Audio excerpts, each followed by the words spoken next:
Hi hello, ഞാൻ Einstein, MEDLINE academy തിരുവല്ലയിലെ ടീച്ചറാണ്.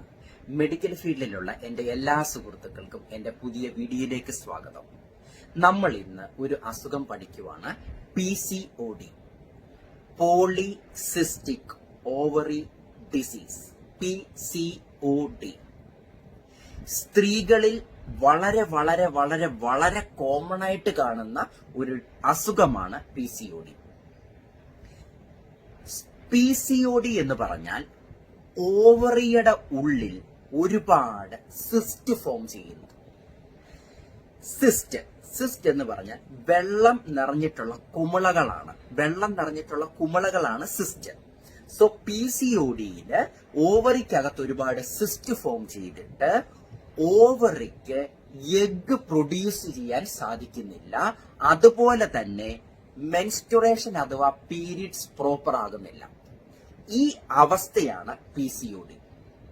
So ഏകദേശം ഒരു ഐഡിയ കിട്ടിയല്ലോ. നമുക്ക് ഇതിനെക്കുറിച്ച് കുറച്ച് ഡീറ്റെയിൽ ആയിട്ട് പഠിക്കണമെങ്കിൽ ആദ്യം രണ്ട് ടേംസ് പഠിക്കണം. ഒന്ന് PCOD, രണ്ട് PCOS.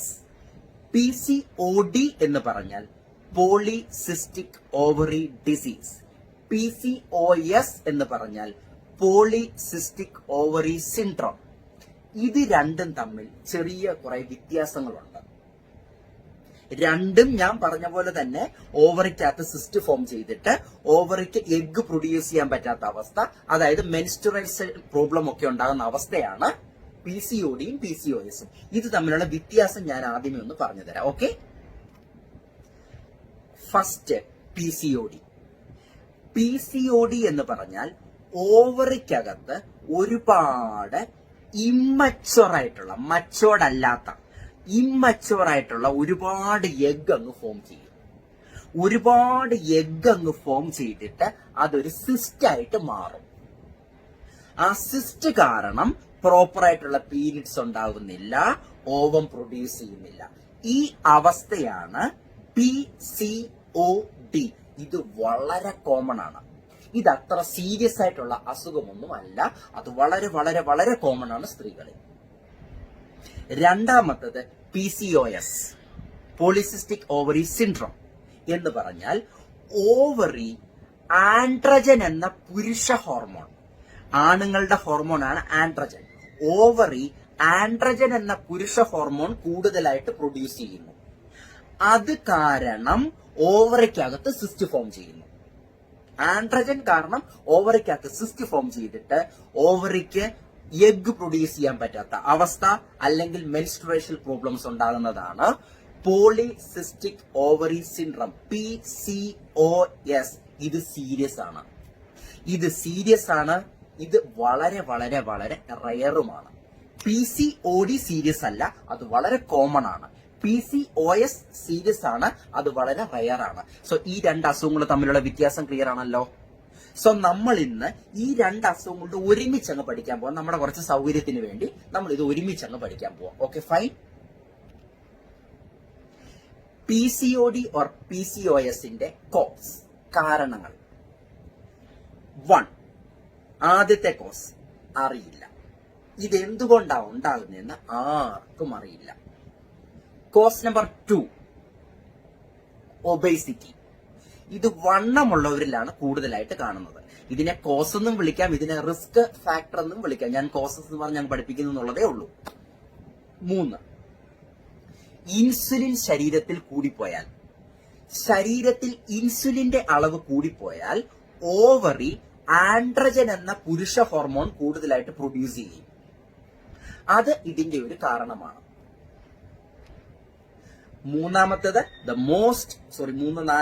നാലാമത്തത് the most important cause, androgen കൂടുന്നത്. ആൻഡ്രജൻ എന്ന പുരുഷ ഹോർമോൺ കൂടിയാലും ഓവറിക്ക് ഈ പറഞ്ഞ പ്രശ്നങ്ങളൊക്കെ വരും. ഓക്കെ, സോ ഏകദേശം ക്ലിയർ ആണല്ലോ. ഇതിന്റെ സൈൻസ് ആൻഡ് സിംറ്റംസ്, PCODയുടെ സൈൻസ് ആൻഡ് സിംറ്റം. ചില സ്ത്രീകളിൽ ഫസ്റ്റ് പീരീഡ്സ് വരുമ്പം തന്നെ ഇതിന്റെ സൈൻസ് ആൻഡ് സിംറ്റം കാണിക്കും.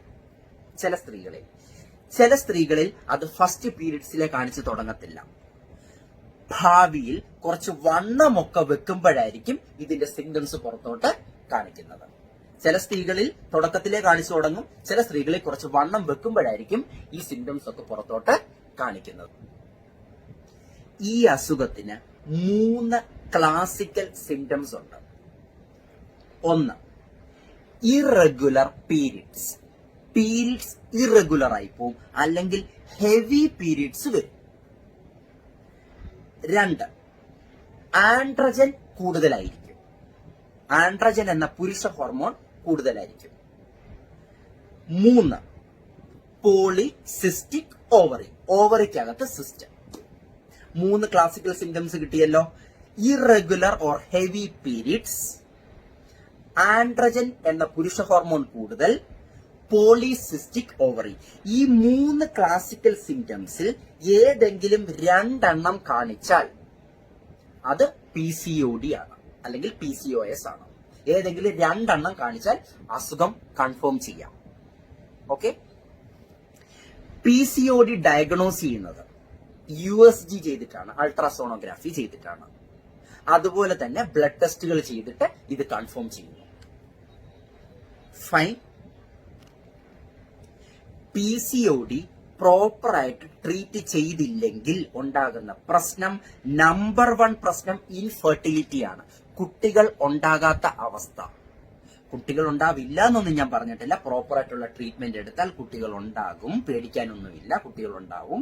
എന്നാലും പ്രോപ്പർ ആയിട്ടുള്ള ട്രീറ്റ്മെന്റ് എടുത്തില്ലെങ്കിൽ കുട്ടികൾ ഉണ്ടാകാൻ ബുദ്ധിമുട്ട് വരും. ഞാൻ വീണ്ടും പറയുവാണ്, ട്രീറ്റ്മെന്റ് എടുത്താൽ നോ പ്രോബ്ലം. ഫൈൻ. 2, ഡയബറ്റിക് വരാനുള്ള ചാൻസ് ഉണ്ട്, പ്രത്യേകിച്ച് പ്രഗ്നൻസി ടൈമിൽ ഉണ്ടാകുന്ന ഡയബറ്റിക്. അടുത്തത്, ഹൈപ്പർ ടെൻഷൻ വരാനുള്ള സാധ്യതയുണ്ട്, BP കൂടുക. അതുപോലെ തന്നെ ഡിപ്രഷൻ വരാനുള്ള സാധ്യതയുണ്ട്. ഈ ഒരുപാട് താടി, സ്ത്രീകൾക്ക് താടി, മീശ, രോമവളർച്ച, ഒരുപാട് രോമവളർച്ച ഉണ്ടാകാനുള്ള സാധ്യതയുണ്ട്. പിമ്പിൾസ് ഒക്കെ വരാനുള്ള സാധ്യതയുണ്ട്. ഇതൊക്കെയാണ് ഇതിന്റെ കോംപ്ലിക്കേഷൻസ്. ഫൈൻ. ട്രീറ്റ് ചെയ്തില്ലെങ്കിൽ ഉണ്ടാകുന്ന കോംപ്ലിക്കേഷൻസ് ആണ് ഞാനിപ്പോ പറഞ്ഞു തന്നത്. ഇനി ഇതിന്റെ മാനേജ്മെന്റ്, ഈ അസുഖത്തിന്റെ നമ്പർ 1 മാനേജ്മെന്റ് എന്ന് പറയുന്നത് വെയിറ്റ് കുറയ്ക്കുക. ഇതിന്റെ ഏറ്റവും എഫക്റ്റീവ്, PCODയുടെ ഏറ്റവും എഫക്റ്റീവ് മാനേജ്മെന്റ് എന്ന് പറയുന്നത് വെയിറ്റ് കുറയ്ക്കുക. ഇതാണ് നമ്പർ 1, വെയിറ്റ് കുറയ്ക്കുക. ഓക്കെ. പ്രോപ്പർ ആയിട്ടുള്ള എക്സസൈസ് ചെയ്യുക. കാർബോഹൈഡ്രേറ്റ് ഉള്ള ആഹാരം കുറയ്ക്കുക. ഇതാണ് ഇതിന്റെ ബേസ്, ഇതിന്റെ ഏറ്റവും ഇമ്പോർട്ടന്റ് മാനേജ്മെന്റ്. ഇനി ഇതിനകത്ത് കൊടുക്കുന്ന മെഡിസിൻസ്. നമ്പർ 1 മെഡിസിൻ ആയിട്ട് ഉപയോഗിക്കുന്നത് ബർത്ത് കൺട്രോൾ പിൽസ് ആണ്. ബർത്ത് കൺട്രോൾ പിൽസ്, ഈ ഗർഭനിരോധന ഗുളികകൾ. അത് ഈസ്ട്രജനും പ്രൊജസ്ട്രോണും ഒക്കെ അടങ്ങിയിട്ടുള്ള ബർത്ത് കൺട്രോൾ പിൽസ് ആയിരിക്കണം ഇവർക്ക് കൊടുക്കുന്നത്. ഇതിന്റെ കാരണം ഞാൻ വ്യക്തമായി പറഞ്ഞു തരാം. ഈ അസുഖം ഉണ്ടാകുന്നത് ഓവറി ആൻഡ്രജൻ എന്ന പുരുഷ ഹോർമോൺ കൂടുതലായിട്ട് പ്രൊഡ്യൂസ് ചെയ്യുന്നതുകൊണ്ടല്ലേ? അന്നേരം ഈ സ്ത്രീകൾ ഈസ്ട്രജൻ പ്രൊജസ്ട്രോൺ അടങ്ങിയിട്ടുള്ള ഗുളിക കഴിച്ചാൽ, അത് സ്ത്രീ ഹോർമോൺ അല്ലേ? ഈസ്ട്രജൻ പ്രൊജസ്ട്രോൺ ഒക്കെ സ്ത്രീ ഹോർമോൺ ആണ്. സോ സ്ത്രീ ഹോർമോൺ കഴിച്ചാൽ പുരുഷ ഹോർമോൺ കുറഞ്ഞു പോകും. ആൻഡ്രജൻ എന്ന പുരുഷ ഹോർമോൺ ബ്ലഡിനകത്തങ്ങ് കുറയും. ആ ആൻഡ്രജൻ കുറയ്ക്കാൻ വേണ്ടിയാണ് സ്ത്രീ ഹോർമോണായ ഈസ്ട്രജനും പ്രൊജസ്ട്രോണും കഴിക്കുന്നത്. അതാണ് ബർത്ത് കൺട്രോൾ പിൽസ് കൊടുക്കാനുള്ള കാരണം. ഈ അസുഖത്തിന്റെ ഒരു ട്രീറ്റ്മെന്റ് ആണ് ബർത്ത് കൺട്രോൾ പിൽസ്. അടുത്ത ട്രീറ്റ്മെന്റ് ആണ് മെറ്റ്ഫോർമിൻ. നമ്മുടെ ഷുഗറിന്റെ മെഡിസിൻ ഇല്ലേ മെറ്റ്ഫോർമിൻ ഇതിന്റെ ഒരു ട്രീറ്റ്മെന്റ് ആണ്. മെറ്റ്ഫോർമിൻ എന്തിനാണ് കൊടുക്കുന്നതെന്ന് ചോദിച്ചാൽ, മെറ്റ്ഫോർമിൻ കൊടുക്കുമ്പോൾ ഇൻസുലിന്റെ അളവ് കുറയും. ഇൻസുലിന്റെ അളവ് ശരീരത്തിൽ കുറഞ്ഞാൽ ഓവറി ആൻഡ്രജനെ പ്രൊഡ്യൂസ് ചെയ്യത്തില്ല. ആൻഡ്രജൻ എന്ന പുരുഷ ഹോർമോണിനെ ഓവറി പ്രൊഡ്യൂസ് ചെയ്യത്തില്ല. ഫൈൻ.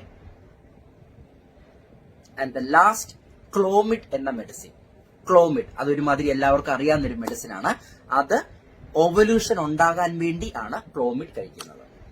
ഓക്കെ, ഇത്രയുമാണ് ഇതിന്റെ treatments. Okay, fine. So topics clear ആയി എന്ന് കരുതുന്നു. ഒരു കാര്യം കൂടെ പറയാൻ മറന്നു. ഈ അസുഖം ഡയഗ്നോസ് ചെയ്യുന്നത് USG ബ്ലഡ് ടെസ്റ്റ് ഒക്കെ ചെയ്തിട്ടാണ്. പറഞ്ഞു ഇല്ല എന്നുള്ള ഓർമ്മയില്ല, എന്നാലും ഞാനൊന്ന് റിപ്പീറ്റ് ചെയ്ത് പറഞ്ഞു എന്നുള്ളതേ ഉള്ളൂ. സോ അസുഖം മനസ്സിലായി എന്ന് കരുതുന്നു. സോ ക്ലാസ് ഇഷ്ടപ്പെട്ടിട്ടുണ്ടെങ്കിൽ പേജ് ലൈക്ക് ചെയ്യാൻ മറക്കരുത്. മറക്കാതെ പേജ് ലൈക്ക് ചെയ്യുക. എല്ലാ ആഴ്ചയും ഞാൻ പുതിയ ക്ലാസ്സുമായിട്ട് വരും. So by.